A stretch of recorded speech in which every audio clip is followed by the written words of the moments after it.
Hello and welcome to the channel everyone. आज की class में हम making of the Indian constitution को करेंगे। सबसे पहले मेकिंग ऑफ इंडियन कॉन्स्टिट्यूशन की बात करें तो आप सभी को पता है कि हमारा भारत का संविधान जो है वो किस तरह से बना। अगर नहीं पता तो एक टाइम फ्रेम सा है, हल्का से इस पर नज़र दौड़ाएंगे। लास्ट में जाकर इसको रिवाइज करेंगे एक बार, क्योंकि इसमें बहुत ही इंपॉर्टेंट डेट्स जो हैं regarding the making of constitution they are mentioned here. हम स्टार्टिंग करते हैं हमारा संविधान की डिमांड से।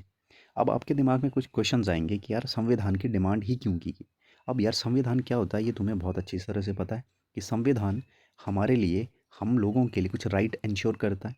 उसके साथ साथ वहाँ पे ये भी लिख के दिया हुआ है कि वो राइट बनाएगा कौन, जैसे कि आपके एमपीज, एमएलएज। उसके साथ साथ उसी में ये भी लिखा गया है कि वो एमपी, एमएलएज, जिसको लेजिस्लेचर बोलते हो हिंदी में, इंग्लिश में, और साथ में हिंदी में उसको विधायिका बोलते हो, और आपके जो एग्जीक्यूटिव हैं वो आपके उन राइट्स का हनन ना कर लें। इसके लिए आपको चाहिए कि उन लोगों के ऊपर कुछ थोड़ा कंट्रोल किया जाए। वो कंट्रोल कौन करेगा? संविधान करेगा। अब जब मैं बात करता हूँ संविधान बनाने की, तो आपका संविधान आपके लिए एक बहुत ही अच्छी, जिसको आप इक्वल सोसाइटी बोलोगे, जहाँ पे जस्टिस होगा, उस सोसाइटी को बनाने में एक उसका विज़न है, उसकी एक दृष्टि है। क्लियर है?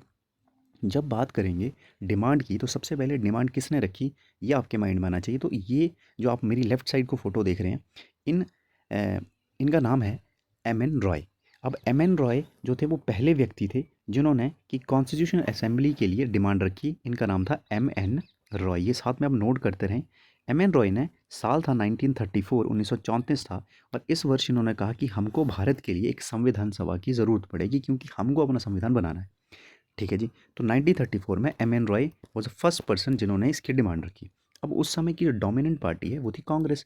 तो जा कर के एम एन रॉय ने जब प्रपोज किया तो कांग्रेस ने इसको एक्सेप्ट किया फिर जा कर के, और कांग्रेस के बिहाफ पे साल 1938 में जा कर के कांग्रेस के बिहाफ पे जवाहरलाल नेहरू जी ने इसको क्या किया, एक्सेप्ट कर लिया कि ठीक है भाई, हम संविधान सभा बनाएंगे। क्लियर है यहाँ तक? अब जब संविधान सभा बनाओगे तो बनाओगे किस तरीके से, क्योंकि उस समय तो ब्रिटिश हैं सारे। तो उस समय का इंडिया जो था वो किस तरह का था ये तुमको पता है कि आपके इंडिया में कुछ एरिया जो थे वो डायरेक्ट ब्रिटिश के रूल थे। ये भी इंडिया का पार्ट था, ये भी इंडिया का पार्ट था, बांग्लादेश और पाकिस्तान। अच्छा, उस समय इंडिया का दो हिस्से में थे, जैसे कि मैंने बताया। एक में तो ब्रिटिश डायरेक्ट रूल कर रहे थे, कुछ में राज्य दो थे, प्रिंसली स्टेट जिनको कहते हैं, वो रूल कर रही थी। अब जहाँ पे ब्रिटिश डायरेक्टली रूल कर रहे थे वहाँ पे इन्होंने कहा कि हम इलेक्शन के थ्रू अपने कुछ लोगों को चुनोगे तुम, और वो उनको संविधान सभा में भेज देंगे हम। ठीक है जी। अब प्रिंस स्टेट वालों को कहा कि तुमने भी अपने लोग भेजने, लेकिन प्रिंस स्टेट में इलेक्शन का प्रोविज़न नहीं था। यहाँ के राजाओं को कहा गया कि तुम अपने लोगों को ना नॉमिनेट कर देना बस। ठीक है, कि तुम्हारा कोई बंदा है, तुमको लग रहा है he is fit to for the constitution assembly, उसको तुम ना ऐसा करो, नॉमिनेट कर दो, अपने यहाँ से भेज दो। तो ये दो प्रोविज़न उन्होंने डिसाइड किए। अब इसके लिए होने थे इलेक्शन। पहली बात, प्रिंस स्टेट वाले राजे क्यों चाहेंगे कि उनके लोग जाकर के संविधान में बैठे और ऐसा ऐसा संविधान बनाए जहाँ पे सब लोगों को इक्वली ट्रीट किया जाए, क्योंकि इनको वो उस समय इनको नहीं चाहिए था कि ये लोग अपनी शक्तियों को खो दें करके, है ना। तो इन्होंने तो मना कर दिया। अब टोटल सीट्स थी इनको मिला करके हुई थी 389 सीट की बात।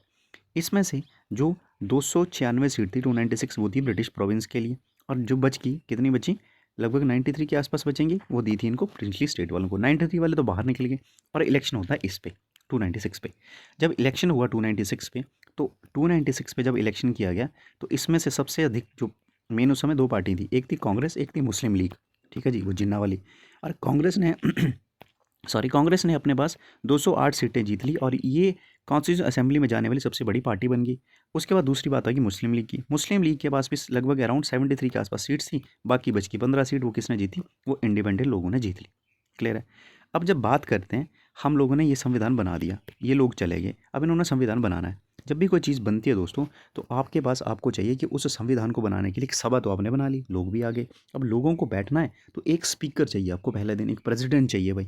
जब मैं बात करता हूँ संविधान की, तो आपने में से बहुत से लोगों ने सुना होगा कि उस दिन संविधान, जिस दिन ये लोग सब पहली बार मिले संविधान बनाने के लिए, वो डेट थी 9 दिसंबर की। तो ये बहुत इंपॉर्टेंट डेट है, इस डेट को लिखना कि 9 दिसंबर को 1946 के दिन ये लोग पहली बार मिलते हैं सारे। जब ये लोग मिले तो इनके द्वारा क्या किया गया, इन सभी ने एक डिसाइड किया गया कि हम लोग जो है एक अपने लिए एक स्पीकर जो है, एक प्रेसिडेंट जो है वो चुनते हैं। जब संविधान सभा ने पहला अपना अध्यक्ष, अपना प्रेसिडेंट चुना, तो उस समय उनके पास ऐसा प्रोविज़न था ही नहीं कि वो किसको चुने। तो इसलिए उन्होंने फ्रांस का एक फ्रांस का मॉडल अडॉप्ट किया, जिसमें कि जो सबसे बड़ा इंसान उस सभा का होता था उसको ही आप क्या बना देते थे, आप प्रेसिडेंट जो है उनको नियुक्त कर देते थे। तो इसीलिए संविधान सभा वालों ने डॉक्टर सच्चिदानंद सिन्हा, ये डॉक्टर सच्चिदानंद सिन्हा साहब हैं, इनका नाम है डॉक्टर सच्चिदानंद, ठीक है, सच्चिदानंद सिन्हा, ठीक है जी। तो पहली बार जो डॉक्टर सच्चिदानंद सिन्हा जी इनको फ्रेंच प्रैक्टिस अडॉप्ट की और उसके तहत आपने क्या बना दिया, आपने इनको टेम्परेरी, ठीक है, टी लिख रहा हूँ मैं, टेम्परेरी क्या बना दिया, प्रेसिडेंट टू कॉन्स्टिट्यूशन असेंबली, संविधान सभा का टेम्परेरी प्रेसिडेंट, अस्थाई प्रेसिडेंट जो है नियुक्त कर दिया गया। अब काम तो बहुत इंपॉर्टेंट है, तो अस्थाई से तो काम चलेगा नहीं, तो आपको चाहिए कि आप एक ऐसा व्यक्ति नियुक्त करें जो कि परमानेंट काम देखें। तो परमानेंट के लिए आप इसके 2 दिन बाद, है ना, 9 दिसंबर को आपने टेम्परेरी अनाउंस किए, 2 दिन बाद आपने 11 दिसंबर को 1946 को किसको कहा, डॉक्टर राजेंद्र प्रसाद जी को कहा कि आप जो हैं वो, ये इनकी फ़ोटो देख करके आप समझ गए होंगे कि ये डॉक्टर राजेंद्र प्रसाद जी हैं और यही भारत के बाद में जाकर के प्रेसिडेंट भी बनेंगे पहले, है ना जी। तो डॉक्टर राजेंद्र प्रसाद जी को कहा कि आप ऐसा करिए, आप भारत के पहले कॉन्स्टिट्यूशन असेंबली के परमानेंट प्रेसिडेंट बने। तो आपसे अगर पूछा जाए टेम्परेरी कौन थे, तो डॉक्टर सच्चिदानंद सिन्हा जी थे, और परमानेंट कौन थे, तो वो हमारे पास डॉक्टर डॉक्टर प्रसाद जी थे। क्लियर है, यहाँ तक ये बात क्लियर है। अब इसके बाद ना आप लोग जो संविधान बनाओगे तो आपके दिमाग में कुछ ऑब्जेक्टिव्स होंगे, उनको लेकर के संविधान बनाओगे। तो आपने क्या बोला कि ऐसा करते हैं कि ऑब्जेक्टिव लेकर के आते हैं, जिन ऑब्जेक्टिव को हिंदी में बोलेंगे उद्देश्य। आप जब काम कर रहे हो तो कुछ उद्देश्य के तहत ही काम करोगे, तो उस उद्देश्य प्रस्ताव को लेकर के आए थे हमारे पास, इसको बोलते हैं ऑब्जेक्टिव रेजोल्यूशन। और इसको लेकर के आए, उसके भी 2 दिन बाद 13 दिसंबर को 1946 को हमारे लिए जवाहरलाल नेहरू जी ने ये लोगों के सामने एक रेजोल्यूशन रखा और उन्होंने कहा कि ये हमारे पास क्या है, ये एक ऑब्जेक्टिव रेजोल्यूशन है। ऑब्जेक्टिव रेजोल्यूशन का मतलब ये है कि हमारा संविधान किस तरीके से बनेगा, उसमें क्या क्या प्रोविज़न रखे जाएंगे, उसके बारे में इन्होंने हल्का सा इनको इंट्रोड्यूस किया, काइंड ऑफ। क्लियर है, तो उसी को आप बोलते हो कि क्या है, ऑब्जेक्टिव रेजोल्यूशन। इंपॉर्टेंट ये कि किस दिन आया, 13 दिसंबर को आया, किस इंसान के द्वारा लाया गया, तो ये नेहरू जी के द्वारा लाया गया था। यहाँ तक की बात क्लियर है। अब ऑब्जेक्टिव रेजोल्यूशन तो 13 दिसंबर को आया, लेकिन इसको संविधान सभा वालों ने एक्सेप्ट कब किया, एक्सेप्ट किया इसको 22 जनवरी 1947 को। क्लियर है, तो ये डेट भी याद रखनी है, आया इस दिन था, लेकिन इसको अपनाया किस दिन था, इस दिन था। ये 2 डेट ऑब्जेक्टिव रेजोल्यूशन से इंपॉर्टेंट है। नेक्स्ट मूव करते हैं।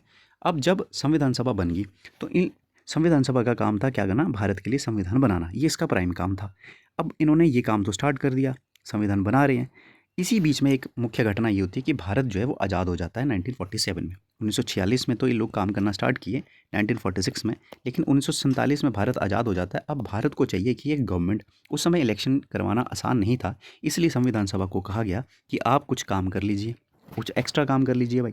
तो संविधान सभा के लिए ने कुछ एक्स्ट्रा काम करना स्टार्ट कर दी। पहली बात तो स्वतंत्र भारत की पहली सरकार के रूप में इन्होंने काम करना स्टार्ट कर लिया, और उसके लिए इन्होंने एक स्पीकर को नियुक्त कर दिया, क्योंकि देखो सरकार का काम जब बैठते हैं, आप लोकसभा में बैठेंगे, आपने देखा होगा कि एक स्पीकर होते हैं।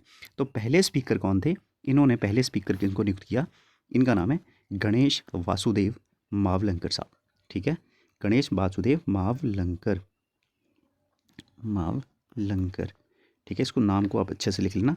गणेश वासुदेव मावलंकर जी भारत के पहले स्पीकर के रूप में नियुक्त किए गए, ठीक है। क्यों नियुक्त किए, क्योंकि एक्स्ट्रा काम इनको आ गया था। उसी के साथ साथ एक काम और, देखो देश आज़ाद हुआ तो आपको चाहिए एक फ्लैग, तो इन्होंने 22 जुलाई के दिन, 22 जुलाई 1947 को भारत के लिए क्या किया, फ्लैग अडॉप्ट किया, पहला काम। दूसरा काम ये, इसके साथ एक फ्लैग और दिख रहा है तुमको, ये फ्लैग है कॉमनवेल्थ नेशन का, इनका है राष्ट्रमंडल देशों का, इसको बोलते हैं कॉमनवेल्थ नेशन की। तो भारत के संविधान सभा ने मई 1949 में जा कर के क्या किया, मई है, ये 1949 है, इन्होंने कॉमनवेल्थ नेशन की मेंबरशिप को एक्सेप्ट किया, उसकी सदस्यता ले ली। ये 2 काम हो गए, एक्चुअली में 3 काम हो गए, ये काम भी कर रहे हैं, ये काम भी कर रहे हैं, ये काम कर रहे हैं, किसके अगेंस्ट, किसके अलावा, संविधान बनाने के अलावा ये काम कर रहे हैं। उसके बाद इन्होंने वंदे मातरम और जनगण मन को भी अडॉप्ट किया, और साथ में भारत के लिए पहला राष्ट्रपति की नियुक्ति, ये जो है वो सारे तीनों काम एक ही दिन किए गए थे, और ये दिन था वो 24 जनवरी 1950 का। तो ये एक्स्ट्रा काम किया गया किनके द्वारा, संविधान सभा के द्वारा। अब साथ साथ में काम कर रहे हैं, इनका संविधान बन रहा है, 1946 में पहली बार मिले 9 दिसंबर को। अब जब काम करते हैं संविधान बनाने का, तो ऐसा करना पड़ेगा, आपको कुछ कमेटीज़ नियुक्त करनी पड़ेंगी, और वो कमेटी के आधार पर ही आपको काम करवाया जाता है। अब सभी को पता है, आपके गांव में कोई छोटा सा मेला होगा तो मेला कमेटी बनती है, थोड़ा अगर मार्केट लगती है तो मार्केट में ही अलग कमेटी बना दी जाएगी, है ना। उसी के साथ साथ कुछ लोग जो है कल्चर एक्टिविटीज़ के लिए कमेटी होती है, तो अलग अलग कमेटी काम करती है एक छोटे काम के लिए। ये तो देश का संविधान बन रहा है, खुद सोच के देखो कि आपको चाहिए बहुत सी कमेटीज़। तो आपको चाहिए कि आपके पास भारत के संविधान बनाने के लिए कुछ 8 मेजर कमेटी बनाएगी, ताकि वो हर कमेटी अपना अलग अलग काम देख सके। सबसे पहले देखो, यूनियन पावर कमेटी को जवाहरलाल नेहरू जी ने इसके ये अध्यक्ष थे या इसके चेयरमैन थे। उसके बाद बात करें union constitution committee, Jawaharlal Nehru साहब 3 कमेटीज़ के अध्यक्ष थे, तो इनको एक एक करके तुमने देख लेना। सरदार पटेल जी 2 कमेटीज़ के अध्यक्ष थे। इसमें से एक फंडामेंटल राइट की कमेटी थी, जो इसी के अंदर सब कमेटी थी, उसको जेवी कृपलानी साहब जो थे ये लीड कर रहे थे। ये इंपॉर्टेंट है, पेपर में आती भी, इसको ध्यान से रखना, ठीक है। उसके बाद अब देखो यार, सारा काम कर लिया, जैसे कि डॉक्टर राजेंद्र प्रसाद जी 2 कमेटी को चेयर कर रहे थे। अब ये सारी कमेटीज़ ना अपना ड्राफ्ट लेकर के जो अपनी रिकमेंडेशन थी इस कमेटी को, जो 6 नंबर की कमेटी है, सबसे इंपॉर्टेंट कमेटी है, इसको आकर के दे देते थे। अब ये जो मेन कमेटी है, this committee is called drafting committee, और इस ड्राफ्टिंग कमेटी के चेयरमैन थे डॉक्टर बी आर अम्बेडकर साहब। डॉक्टर बी आर अम्बेडकर साहब ड्राफ्टिंग कमेटी को चेयर कर रहे थे, अलॉन्ग विथ टोटल 7 मेंबर थे, और इसमें डॉक्टर बी आर अम्बेडकर साहब इसके चेयरमैन थे। और इस ड्राफ्टिंग कमेटी के द्वारा ही भारत का संविधान का ड्राफ्ट तैयार किया गया। इसीलिए आप भारत के संविधान के जनक के रूप में doctor B R Ambedkar ji को कहते हैं, क्योंकि वो इस मुख्य कमेटी, जिसको आप प्रारूप समिति ड्राफ्टिंग कमेटी कहते हैं, उसके वो चेयरमैन थे। क्लियर है यहाँ तक। अब इस ड्राफ्टिंग कमेटी में भी अपने पास बहुत से अदर मेंबर्स है, या फोटोज देख लो, इसमें से ये मेंबर्स है इसके, एक बार गो थ्रू कर लेना, पेपर में आता है। क्लियर है। अब ड्राफ्टिंग कमेटी जो थी वो 29 अगस्त के दिन ये कॉन्स्टिट्यूट हुई थी, ठीक है जी। 29 अगस्त 1947 को अब इन्होंने काम करना स्टार्ट किया। अब हुआ ये, बाई अभी नहीं करेंगे, हुआ ये कि इसके बीच में कुछ डेट्स हमने मिस कर दी, ठीक है जी। ड्राफ्टिंग कमेटी ने ड्राफ्ट तैयार कर लिया। अब जाते हैं हम अपना पहली स्लाइड पे, जहाँ से हमने कहानी स्टार्ट की थी आज की। तो पहली स्लाइड पे जब जाएंगे तो आप यहाँ पे देखो, अब आपके पास पहली मीटिंग हुई संविधान सभा की 9 दिसंबर को। उसके 29 अगस्त को आपने ड्राफ्टिंग कमेटी 1947 में बना ली। अब ड्राफ्टिंग कमेटी जैसे ही आपके पास बन गई, आपने देखो 9 दिसंबर के दिन, पेन चेंज कर लेता हूँ एक सेकेंड। अब यहाँ देखो 9 दिसंबर को आपने संविधान की पहली मीटिंग की। उसके बाद 29 अगस्त को ड्राफ्टिंग कमेटी 1947 में बना दी। उसके बाद देखो आगे जा करके आपने क्या किया, आपने 11 दिसंबर को, यहीं पे बीच में ना, सॉरी मैं इसको देखना भूल गया था, 11 दिसंबर को डॉक्टर राजेंद्र प्रसाद जी को आपने पहला प्रेसिडेंट नियुक्त किया गया। इससे पहले लेकिन आपने 9 दिसंबर के दिन ही डॉक्टर सत्येंद्र साहब को टेम्परेरी प्रेसिडेंट भी नियुक्त किया, वो ध्यान रखना बाद में। अगस्त 29 को आपकी ड्राफ्टिंग कमेटी बन रही है। ड्राफ्टिंग कमेटी क्या बनेगी, ड्राफ्टिंग कमेटी आपकी संविधान बनाने का काम करेगी, ठीक है जी। और ये जो है देखो, इन्होंने 4 नवंबर 1947 को अपना ड्राफ्ट जो सबमिट कर दिया। 26 नवंबर 1949 को आपका ड्राफ्टिंग कंप्लीट होगी। 26 नवंबर के दिन जब ड्राफ्टिंग कंप्लीट होगी, तो इसी दिन आपने संविधान आपका तैयार बन करके तैयार हो गया। तो 26 नवंबर को आप संविधान दिवस के रूप में सेलिब्रेट करोगे, क्योंकि भारत का संविधान इस दिन बन करके तैयार हो चुका था। अब देखो, आप साइन करोगे, आप संविधान बन गया। अब इसको 24 जनवरी 1950 के दिन सब ने इसको हैंड रिटन से साइन किया, और 24 जनवरी 1950 के दिन ही आपने 3 और मेन काम किए थे। आपने क्या किया था, नेशनल फ्लैग तो सर 22 जुलाई को 1947 को अडॉप्ट किया था। नेशनल सॉन्ग, नेशनल अपने पास सॉन्ग और क्या होता है, एंथम और सॉन्ग 2, और साथ में आपने 24 जनवरी के दिन लास्ट टाइम तुम मिले, आप लोग लास्ट में टाइम मिले, और आपने एक प्रेसिडेंट भी नियुक्त कर दिया भारत के लिए परमानेंट, डॉक्टर राजेंद्र प्रसाद जी। उसके बाद देखो, आपने इसको लागू कब किया, 26 जनवरी 1950, इसको लीगली एनफोर्स कर दिया इस दिन। अब बनने में कितना समय लगा, तो 2 साल 11 माह और 18 दिन, ये टोटल टाइम लगा संविधान को बनाने में। तो ये हमारे संविधान की मेकिंग थी। होपफुली आपको क्लियर होगा इस चीज़ को बार बार, क्योंकि इसमें डेट्स बहुत ज़्यादा हैं, तो इसके लिए आपको बार बार इसको देखना पड़ेगा। क्लियर है जी। इंपॉर्टेंट डेट्स हैं ये, 3-4 डेट्स हैं, मुख्य डेट्स हैं, जिसमें कि कब बना, ठीक है, किस दिन लास्ट टाइम मिले, लास्ट टाइम इस दिन मिले थे, कब बन करके तैयार हुआ, ठीक है, 26 नवंबर को बन करके तैयार हुआ, लेकिन लगा कब, इंप्लीमेंट कब किया आपने, 26 जनवरी 1950 को। Thank you so much for watching, see you in the next class, bye bye.